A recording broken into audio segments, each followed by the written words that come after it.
Hello everyone, welcome to G Centric. और आज से हम लोग एक नई यूनिट स्टार्ट करेंगे जिसका नाम है टाइप्स ऑफ एलिमेंट। अभी जो टाइप्स ऑफ एलिमेंट आपको नजर आ रहे हैं 1 2 3 4 5, इसमें नंबर 1 है एक्टिव एंड पैसिव, नंबर 2 है linear non linear, unilateral bilateral, lumped and distributed, time variant and time invariant.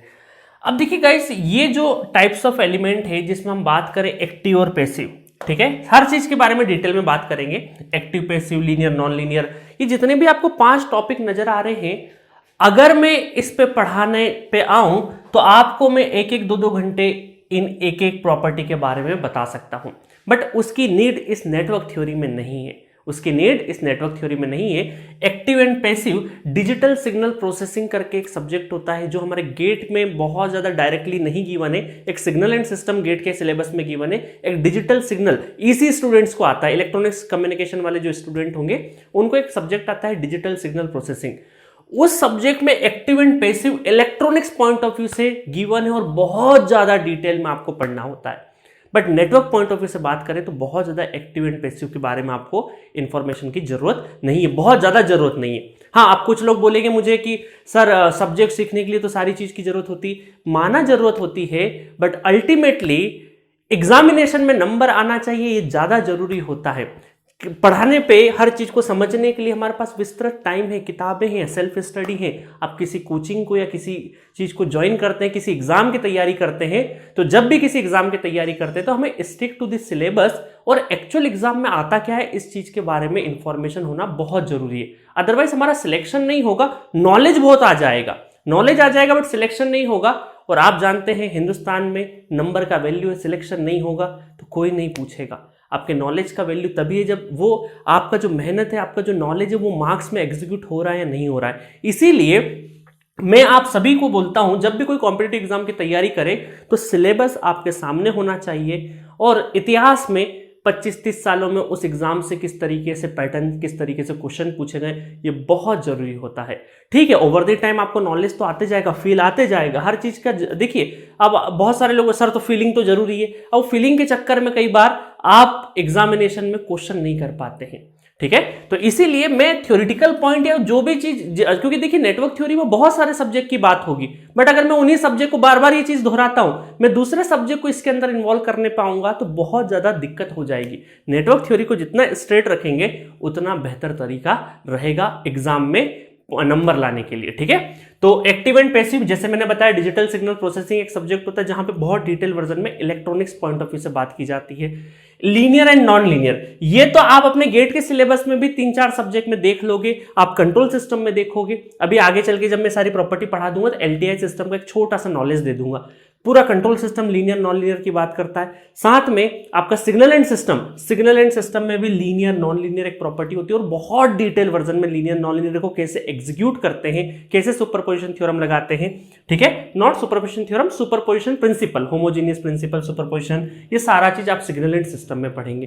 Third number आता है यूनिलेटरल बायलेटरल, ये अभी हम लोग देख लेंगे क्या होता है। Lumped and distributed, again power system में बहुत डिटेल में जाते हैं। और ट्रांसमिशन लाइन, बहुत सारे जो कम्युनिकेशन के स्टूडेंट होंगे वहां पर ईएमएफटी में ट्रांसमिशन लाइन है, वहां पर लम्प्ड एंड डिस्ट्रीब्यूटेड पढ़ते हैं। इलेक्ट्रिकल वाले पावर सिस्टम में लम्प्ड एंड डिस्ट्रीब्यूटेड पढ़ते हैं, तो उसका भी वहां दूसरे सब्जेक्ट में एग्जीक्यूशन ज्यादा है। Fourth number time variant and time, fifth number time variant and time invariant, ये प्रॉपर्टी भी सिग्नल एंड सिस्टम में बहुत ज्यादा डिटेल में पढ़ी जाती है। तो अब आपका क्वेश्चन होगा सर ये नेटवर्क में क्यों पढ़ा रहे हो? ये इसलिए पढ़ा रहे हैं कि जो रेजिस्टेंस हम लोगों ने पढ़े, फंडामेंटल एलिमेंट पढ़े आर, एल और सी, इनके बारे में, इनकी प्रॉपर्टी को थोड़ा बहुत समझ जाते हैं। तो एक शॉर्ट समरी टाइप में आपको बता देता हूं कि एक्टिव पैसिव क्या होते हैं, लीनियर नॉन लीनियर क्या होते हैं। एक तो ये है। दूसरा कि आपके सेमेस्टर की जो एग्जाम होती है या जो कन्वेंशनल पेपर होते हैं वहां पर कई बार लिखने को आता है, तो जो कॉलेज में जो पढ़ाई कर रहे होंगे उनका काम भी हो जाएगा। ठीक है, और बाकी जो कन्वेंशनल पेपर, जब स्टेट कन्वेंशनल या ईएससी के कन्वेंशनल पेपर लिखोगे तो वहां पर भी ये डायरेक्टली कई बार लिखने को आता है। डेफिनेशन हो गया या क्या होते हैं, what is active and passive, तो आपको लिखना पड़ेगा, तो वहां पर आपको ये यूज रहेगा। ठीक है, चलिए वन बाय वन हम लोग नेटवर्क पॉइंट ऑफ व्यू से स्टार्ट करते हैं एक्टिव एंड पैसिव। अब देखिए क्या होता है, जब हम कॉलेज में होते हैं ना तो एक्टिव एंड पैसिव को लेके एक बहुत ही नॉर्मल से डेफिनेशन हम लोग पढ़ते हैं कि ऐसे जो भी पावर जनरेट करता है, जो भी पावर डिलीवर करता है वो सब एक्टिव होते हैं, जो भी पावर एब्जॉर्ब करता है वो सारे के सारे पैसिव होते हैं। ये डेफिनेशन नॉर्मली एक कॉलेज गोइंग स्टूडेंट पढ़ता है, बट ये आधी अधूरी डेफिनेशन है। ठीक है, मैं ये नहीं बोल रहा कि डेफिनेशन गलत है, बट आधी अधूरी डेफिनेशन है। प्रॉपर डेफिनेशन अगर मैं एक्टिव एंड पैसिव की बोलूं तो सिंपल डेफिनेशन हम लोग देख लेते हैं एक्टिव एंड पैसिव की। The element that can able to generate a signal और एम्पलीफाई अ सिग्नल, है ना, जनरेट कर सके सिग्नल को, एम्पलीफाई कर सके, ठीक है, एम्पलीफाई और रेक्टिफाई कर सके, ऐसे एलिमेंट क्या कहलाएंगे, एक्टिव एलिमेंट कहलाएंगे। अदरवाइज पैसिव एलिमेंट में गिनती होगी उनकी। समझ में आ गया? तो सिर्फ जनरेशन ही आपके काम का नहीं है, उसके साथ साथ अगर कोई एम्पलीफाई कर सके या कोई रेक्टिफाई करने में भी कैपेबल है ना। मान लीजिए इधर सप्लाई है और आपका डायोड लगा हुआ है, वो क्या कर रहा है, रेक्टिफाई कर दिया है उसने, है ना, यहाँ की सप्लाई पावर को रेक्टिफाई कर दिया है। तो कहीं ना कहीं वो क्या है, आपका रेक्टिफिकेशन कर रहा है सिग्नल, जो भी इनकमिंग सिग्नल है उसको क्या कर रहा है, रेक्टिफाई कर रहा है।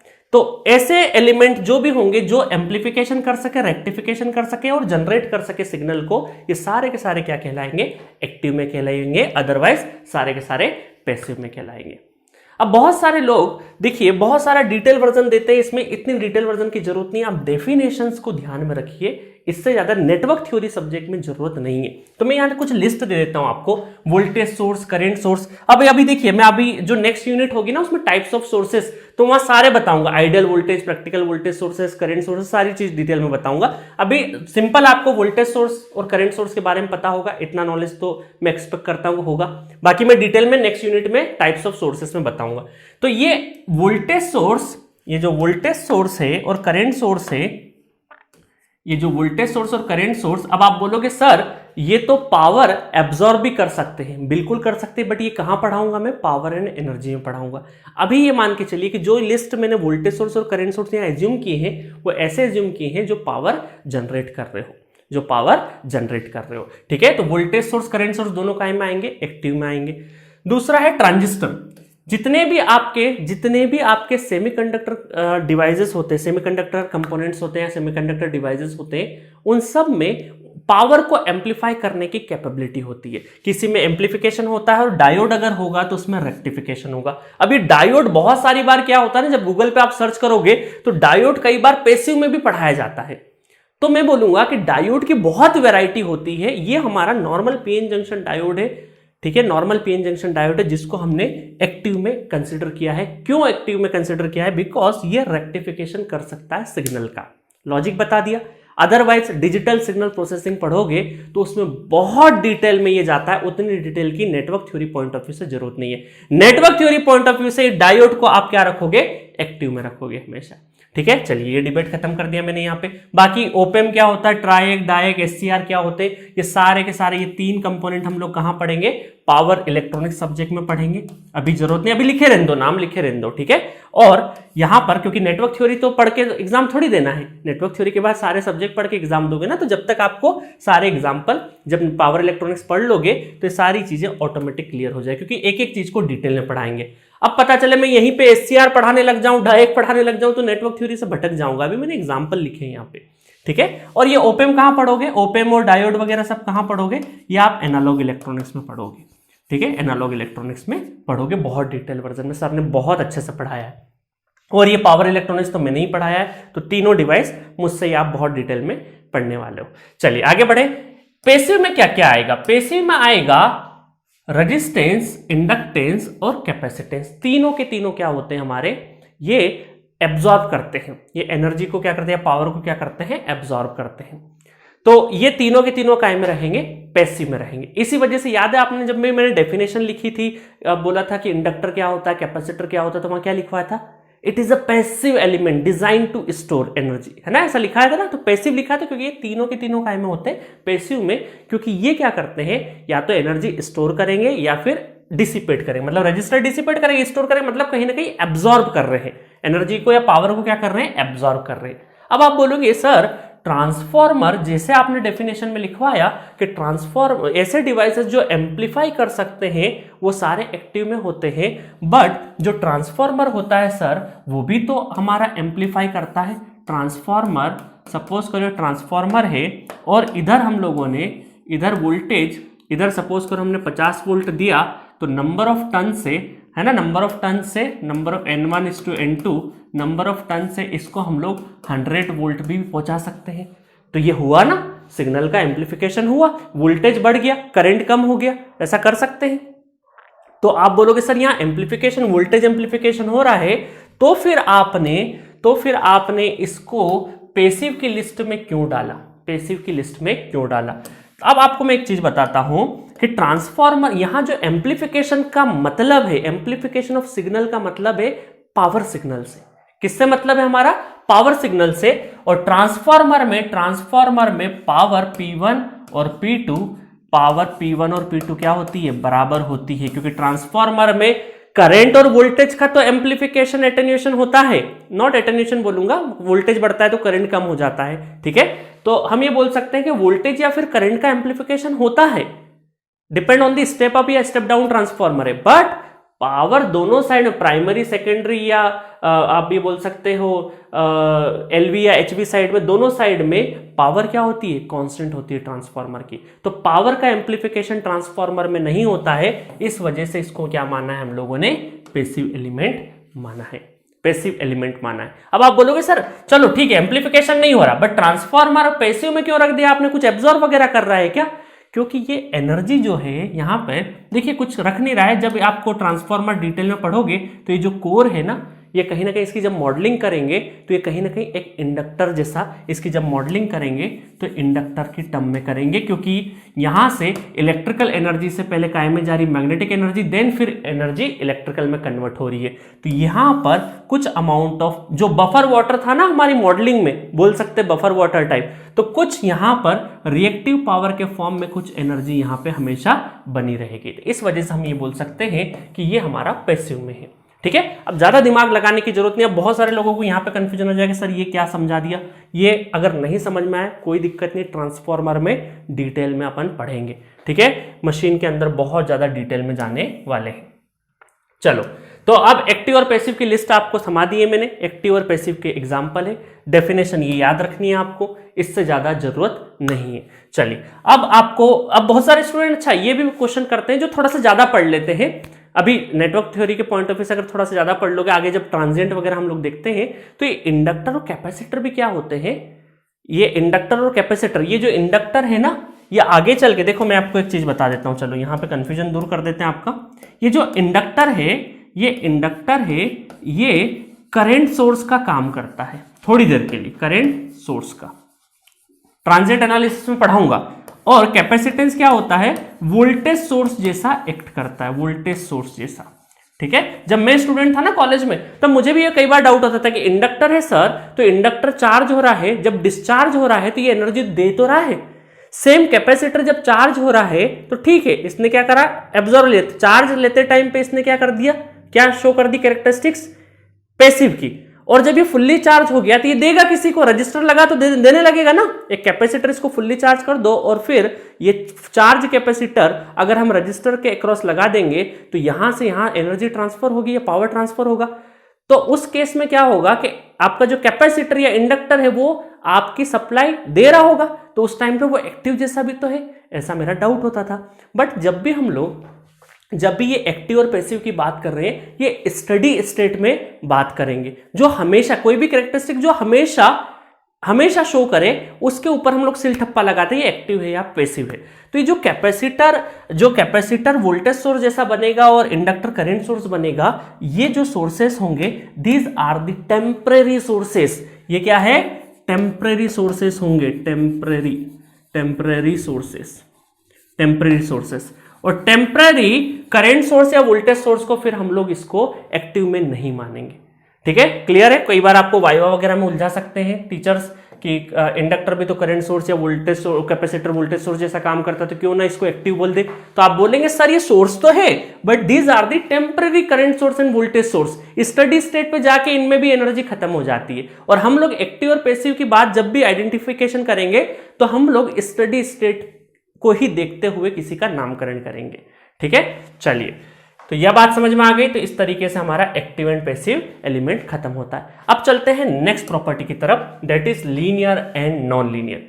ये प्रॉपर्टी भी आपने नॉर्मल जब 10th 11th 12th के टाइम पे भी पढ़ी होगी। लीनियर का मतलब नॉर्मल, हम लोग बहुत ज्यादा एडवांस लेवल पे अगर डेफिनेशन की बात नहीं करें और नॉर्मल लेवल पे किसी से पूछे लीनियर का मतलब क्या है, लीनियर का मतलब है कि आउटपुट फॉलोज द इनपुट, जितना इनपुट चेंज हो रहा है उसी रेशो में अगर आउटपुट चेंज हो तो वो क्या हो जाता है, लीनियर हो जाता है। जैसे कि हम लोग ऐसे बात करें है ना कि सपोज ये नॉर्मल भाषा की बात कर रहे हैं ना, सपोज करो ये वाई एक्सिस ये आउटपुट है हमारा और ये इनपुट है, ये इनपुट है।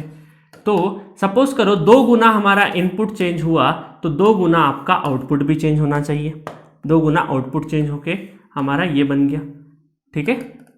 फिर अगर 4 गुना ये और इनपुट चेंज हो रहा है तो उतना ही आउटपुट चेंज हो जाए। इसका मतलब आउटपुट फॉलोज द इनपुट, ठीक है, कि जितना इनपुट चेंज हो रहा है उसी रेशियो में अगर आउटपुट चेंज हो रहा है तो उसको हम लोग लीनियर बोलते हैं, ऐसा जो नहीं हो रहा उसको नॉन लीनियर बोलते हैं। ये डेफिनेशन हम लोग जब इंजीनियर नहीं बने थे या इंजीनियरिंग नहीं कर रहे थे उस टाइम तक समझते थे लीनियर और नॉन लीनियर का मतलब।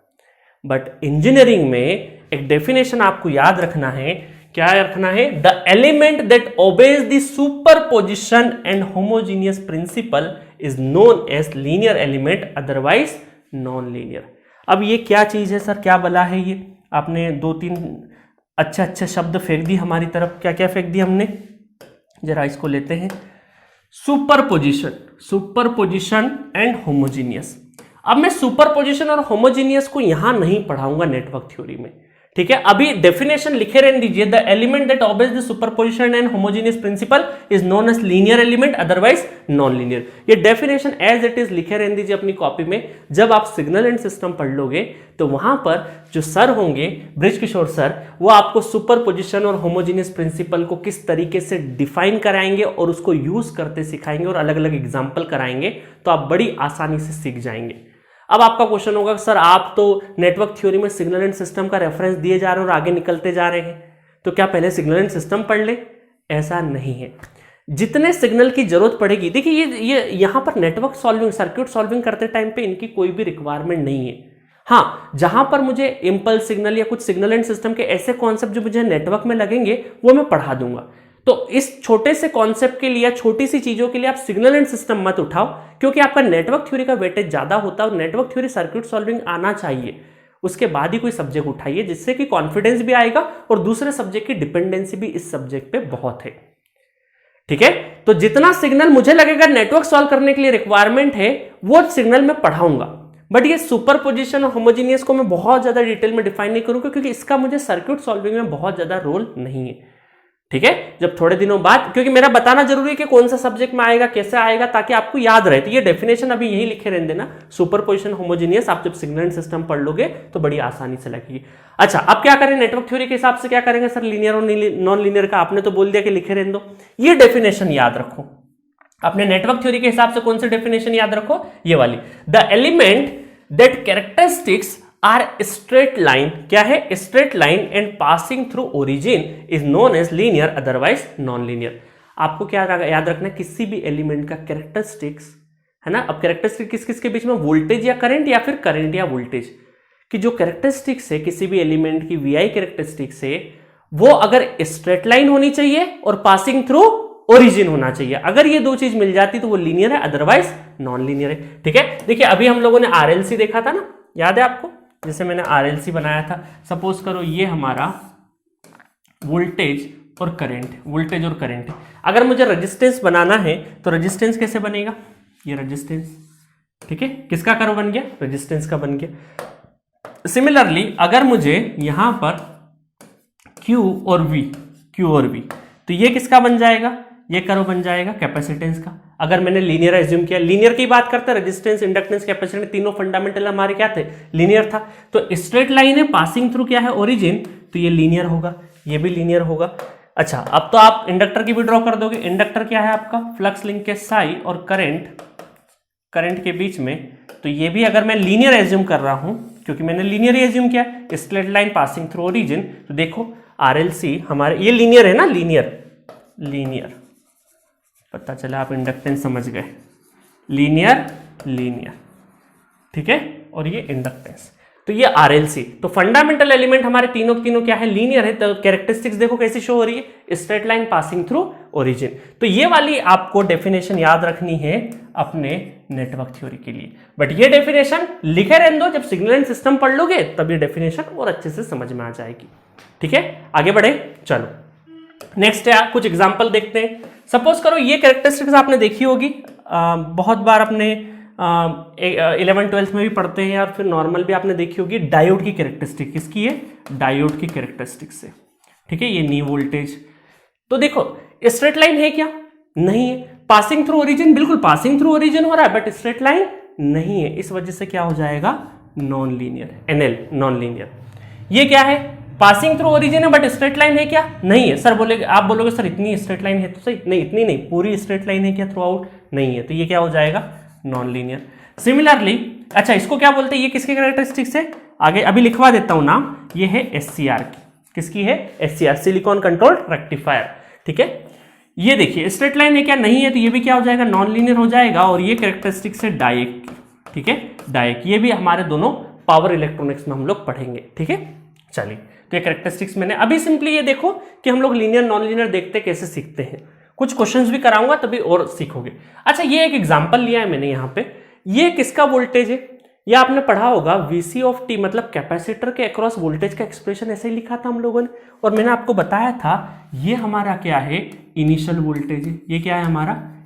इनिशियल वोल्टेज, ठीक है। तो सपोज करो इसको एग्जांपल में अगर मैं लूँ थोड़ी देर के लिए, तो VC ऑफ T और लेटेस्ट सपोज इनिशियल वोल्टेज में 5 वोल्ट का मान लेता हूँ और 1/C I of T dt, ठीक है, और 0 से T, ये हमारी प्रेजेंट वैल्यू है। अगर मैं इसका ग्राफ प्लॉट करूं और वोल्टेज और करंट का कैरेक्टरिस्टिक्स ड्रॉ करूं, ठीक है, ये वोल्टेज VC और ये हमारा करंट, तो ये कैरेक्टरिस्टिक कैसे ड्रॉ होगी? इनिशियली 5 वोल्ट है, मतलब ये देखो इनिशियल का मतलब है कि माइनस इनफाइनाइट से लगा के 0 तक, तो ये कहीं से आ रहा होगा 5 वोल्ट, ठीक है, ये 5 वोल्ट तक है। और उसके बाद t इक्वल टू 0 से लगा T तक, देखिए लीनियरिटी मेंटेन करेंगे। उसके अगर ये हटा दो तो वोल्टेज का रिलेशन क्या होता है? लीनियर ही होता है। तो यहां से स्टार्ट हो रहा है लीनियर, यहां से स्टार्ट हो रहा है लीनियर, ठीक है। तो ये जो ओवरऑल, अभी मैं सिर्फ और सिर्फ इतने हिस्से की बात कर रहा हूं कि यहां से हम लोग जैसे अगर इसको हटा दें तो नॉर्मल जैसे हमारी ड्रॉ करते हैं, बट इस बार कहां से? 5 से ड्रॉ होगी। अगर ये नहीं होता तो 0 से ड्रॉ करते, ये 5 नहीं होता तो हम लोग कहां से ड्रॉ करते? 0 से ड्रॉ करते, ठीक है। इस बार हम लोग कहां से कर रहे हैं? 5 से, क्योंकि 5 वोल्ट पहले से गिवन है, ठीक है। चलो, तो अब मुझे एक चीज बताओ, ये है ओवरऑल कैरेक्टरिस्टिक्स, ये क्या है आपकी ओवरऑल कैरेक्टरिस्टिक्स। अब लीनियर नॉन लीनियर बताना है, तो लीनियर नॉन लीनियर के लिए क्या है? स्ट्रेट लाइन होनी चाहिए और पासिंग थ्रू ओरिजिन होना चाहिए। तो यहां पर क्या है? ये पूरा कैरेक्टरिस्टिक्स ना तो स्ट्रेट लाइन है और ना ही पासिंग थ्रू ओरिजिन हो रहा है, इस वजह से क्या है? ये नॉन लीनियर। तो क्या सर इसका मतलब ये हुआ कि जो भी इनिशियली चार्ज कैपेसिटर है वो हमेशा नॉन लीनियर होंगे? जी हां, बिल्कुल नॉन लीनियर होंगे। तो क्या इनिशियली चार्ज इंडक्टर भी क्या नॉन लीनियर होंगे? जी हां, वो भी नॉन लीनियर होंगे। तो एक नोट पॉइंट आप लिख सकते हैं यहां पर कि इनिशियली चार्ज कैपेसिटर, मैं लिख देता हूं, initially charged inductor and capacitor, या कैपेसिटर एंड इंडक्टर क्या होंगे? ये आपके नॉन लीनियर होंगे, ऑलवेज नॉन लीनियर होंगे, ठीक है। समझ में आया? तो सारा linear non linear active passive ये दोनों प्रॉपर्टी हम लोगों ने बहुत अच्छे से समझी है। चलिए आप थर्ड प्रॉपर्टी की तरफ बढ़ते, बट मैं बता देता, कंक्लूड कर देता हूं लीनियर नॉन लीनियर कैसे किया हम लोगों ने। एक डेफिनेशन लिखी है फ्यूचर के लिए और एक डेफिनेशन हमारी नेटवर्क थ्योरी के लिए। स्ट्रेट लाइन होना चाहिए, पासिंग थ्रू ओरिजिन होना चाहिए, ठीक है। और यहां पर हम लोगों ने RLC के एग्जाम्पल भी लिए, फिर हमने कैरेक्टरिस्टिक्स देखी, ठीक है, कुछ एग्जाम्पल्स देखे, और उसके बाद फिर हम लोगों ने क्या किया, यहां पर एक एग्जाम्पल और देखा कि इनिशियली चार्ज कैपेसिटर इंडक्टर क्या होंगे? नॉन लीनियर होंगे। तो आपको देखिए लीनियरिटी नॉन लीनियरिटी में सिर्फ ये चीज का ध्यान रखना है कि ऐसे एलिमेंट या ऐसे कैरेक्टरिस्टिक्स, क्योंकि कैरेक्टरिस्टिक्स से ज्यादा आएगा, क्योंकि मैंने यहां पर लिस्ट तो बताई दी है आपको लीनियर नॉन लीनियर की, एक अप्रॉक्स लिस्ट जो कि जहां से क्वेश्चंस आते हैं। गेट में कभी क्वेश्चन नहीं आएंगे, अदर देन गेट एग्जामिनेशन में क्वेश्चंस आते हैं। आपको कैरेक्टरिस्टिक्स वाइज ध्यान रखना है कि स्ट्रेट लाइन होनी चाहिए, पासिंग थ्रू ओरिजिन। बाकी डिटेल वर्जन में लीनियर और नॉन लीनियर आप सिग्नल एंड सिस्टम में पढ़ेंगे। हमारे नेटवर्क पॉइंट ऑफ व्यू से इतना इनफ था। चलिए नेक्स्ट डेफिनेशन की तरफ चलते हैं, या फिर next property, unilateral and bilateral element, ये क्या होते हैं? अब देखिए यहां पर क्या है, यूनि का जो मतलब है, ये जो यूनि का मतलब है ये इससे है वन मतलब यूनि, और बाय मतलब टू, समझते हैं क्या क्या होता है। देखिए मैं एक एग्जांपल लेता हूं यहां से और एग्जांपल से बहुत अच्छे से आपको समझाने की कोशिश करता हूं, ठीक है। देखिएगा सपोज करो एक रजिस्टर है, ये एलिमेंट एक। अब हमें पता करना है कि रजिस्टर यूनिलेटरल है या बायलेटरल है। तो उसके लिए पहले मैं एक एक्सपेरिमेंट परफॉर्म करता हूं और उसके बाद फिर हम एक कंक्लूजन ड्रॉ करेंगे और उसके बाद मैं डेफिनेशन लिखवाता हूं, ठीक है। बहुत इंटरेस्टिंग है। ये रेजिस्टेंस है, अभी हमें पता करना है बायलेटरल है या यूनिलेटरल है। तो ये एग्जांपल जब मैं समझाऊंगा तो इसी में आपको डेफिनेशन भी पता चलती जाएगी। अब सपोज करो इसके ऊपर हम लोगों ने एक वोल्टेज अप्लाई किया, एक वोल्टेज सोर्स अप्लाई किया, ठीक है। एक वोल्टेज सोर्स अप्लाई किया मैंने, वी वोल्टेज, ठीक है, वी वोल्टेज अप्लाई किया और यहां से इस वी वोल्टेज से करंट जाएगा, एक करंट जाएगा और ऑलवेज मैंने ये बताया, या आगे जब मैं सर्किट सॉल्व करते बताऊंगा, केवीएल केसीएल बताऊंगा, तो ये बताऊंगा कि करंट जब भी एंटर होता है वो पॉजिटिव से एंटर होता है और नेगेटिव से निकलता है किसी भी पैसिव एलिमेंट में, ठीक है। और यहां पर एक रेजिस्टेंस, एक यहां पर वोल्टेज ड्रॉप हो जाएगा ओम्स लॉ के अकॉर्डिंग, करंट इनटू रेजिस्टेंस, तो यहां पर आ जाएगा आपका वी आर, ठीक है। ये वोल्टेज ड्रॉप हो गया। अब अगर मुझे इस रेजिस्टेंस की कैरेक्टरिस्टिक बनानी हो तो मैं कैसे बनाऊंगा? इस रेजिस्टेंस की मुझे कैरेक्टरिस्टिक्स अगर बनानी हो तो मैं कैसे बनाऊंगा, देखिएगा, है ना। कैरेक्टरिस्टिक्स बनाते हैं। ये मैंने लिया यहाँ पे और यहाँ लिया मैंने करंट और वोल्टेज वी आर, ठीक है। थोड़ी देर के लिए मैं इसको यहां पॉजिटिव और निगेटिव, इसको मैं पॉजिटिव वोल्टेज मान लेता हूं। तो पॉजिटिव वोल्टेज जब दे रहा हूं तो कैरेक्टरिस्टिक्स कुछ इस तरीके से ड्रॉ हो रही है और यहां पे करंट, मतलब इस वोल्टेज और करंट में एक लीनियर, क्योंकि ये अगर लीनियर है तो वोल्टेज और करंट में इस तरह का कैरेक्टरिस्टिक्स बनेगा, ठीक है। अब चलो आगे चलते हैं। यहां तक बात समझ में आई ना। नॉर्मली अब हम लोगों ने क्या किया, किसी रजिस्टर के अक्रॉस वोल्टेज और करंट का हम लोगों ने ग्राफ ड्रॉ किया और कुछ भी नहीं किया। अब मैं क्या करता हूं, इसको मैं कॉपी करता हूं सबसे पहले, ठीक है। इसको मैंने कॉपी कर दिया और अब हम लोग क्या करेंगे, बैटरी की पोलरिटी को बदलेंगे। क्या क्या चेंज करेंगे देख लो। यहां पे चेंज करेंगे हम लोग, यहां पे चेंज किया हमने, करंट को चेंज कर देते हैं। अब हमने क्या किया, वोल्टेज की जो पोलरिटी है वो प्लस माइनस थी, बैटरी हमने चेंज कर दी। जब बैटरी चेंज कर दी तो करंट का डायरेक्शन भी चेंज हो जाएगा। करंट का डायरेक्शन चेंज हो गया, अपोजिट हो गया, इसके कंपैरिजन में अपोजिट हो गया। तो मैंने अभी बताया कि पॉजिटिव से एंटर करेगा, निगेटिव से लीव करेगा। और अगर इसको मैंने पॉजिटिव वोल्टेज माना प्लस माइनस इधर, तो माइनस प्लस इसको मैं इसके रिस्पेक्ट में नेगेटिव वोल्टेज। और करंट आपका क्या हो रहा है, करंट अभी भी करंट भी क्या हो गया, अपोजिट हो गया। इसका मतलब है कि यहां पर अगर हम लोगों ने इस प्लस माइनस को और इस डायरेक्शन को अगर मैंने पॉजिटिव एज्यूम किया है तो इसकी उल्टी, जब प्लस इधर हो जाए और माइनस इधर हो जाए, करंट उल्टा हो जाए, तो इसको मैं नेगेटिव मान लूंगा। ये नेगेटिव करंट, ये नेगेटिव वोल्टेज। तो उस टाइम पर हम ये बोलेंगे कैरेक्टरिस्टिक्स अभी भी क्या है, क्या रेजिस्टेंस ने अपना नेचर बदला? नहीं बदला। सिंपली आपका क्या हुआ है कि जब भी कभी अगर करंट का डायरेक्शन बदल जाए तो भी अगर आपका एलिमेंट वही का वही बना हुआ है तो हम ये बोल सकते हैं सेम रेजिस्टेंस ऑफर हो रहा है दोनों डायरेक्शन ऑफ करंट में। तो अगर ऐसा कैरेक्टरिस्टिक्स बनता है तो इसको बोलते हैं हम लोग बायलेटरल। क्या बोलते हैं? बायलेटरल। तो आपका रेजिस्टेंस क्या है? रेजिस्टेंस क्या है आपका? बायलेटरल एलिमेंट है। तो अब आप बोलोगे सर क्या हम हर एलिमेंट पे ऐसे एक्सपेरिमेंट करते करते सीखेंगे? नहीं, उसके लिए भी एक शॉर्ट वाली डेफिनेशन आपको बता देता हूं। देखिए शॉर्ट वाली डेफिनेशन कुछ इस तरीके से है। पहले तो ये जो मैंने आपको समझाया उसकी डेफिनेशन लिख दी मैंने। The element that offers the same resistance और स्लेश करके इंपीडेंस। क्यों? क्योंकि आगे चल के जब एसी की बात करेंगे तो इंपीडेंस भी होगा, प्रॉपर्टी थोड़ी चेंज होगी एसी डीसी से। तो मैंने यहां पे इंपीडेंस भी लिख दिया। The element that offers the same resistance and impedance in both the direction of current is known as bilateral element, otherwise unilateral element। अब आपको ये समझ में आ रहा होगा एग्जाम्पल कि both the direction of current में अगर सेम रेजिस्टेंस ऑफर हो रहा है तो वो क्या कहलाता है? Bilateral, otherwise unilateral. अब आप बोल रहे होंगे सर थोड़ा सा इजी डेफिनेशन बताओ ताकि हम लोग सर्क्यूट में कैसे यूज करें इस डेफिनेशन को, वो देखते हैं। The element that characteristics are same even though the direction of current changes known as bilateral otherwise unilateral। अब हमने कैरेक्टरिस्टिक्स की बात कर रहे हैं। सपोज करो ये कैरेक्टरिस्टिक्स आपको गिवन होती, ये एग्जांपल नहीं गिवन होता, सिर्फ ये कैरेक्टरिस्टिक्स गिवन होती, तो आप क्या कैरेक्टरिस्टिक्स को देख के बोल देते कि बायलेटरल है? बिल्कुल बोल देते। तो आपने देखा कि बायलेटरल का मतलब है कि जो इधर कैरेक्टरिस्टिक्स है उसके अपोजिट क्वाड्रेंट में अगर सेम कैरेक्टरिस्टिक्स बन जाए, है ना, जो इधर कैरेक्टरिस्टिक्स है आपका, जो इधर कैरेक्टरिस्टिक्स है उसका सेम कैरेक्टरिस्टिक्स अगर इधर के साइड बन रहा है तो इसका मतलब क्या है? बायलेटरल है।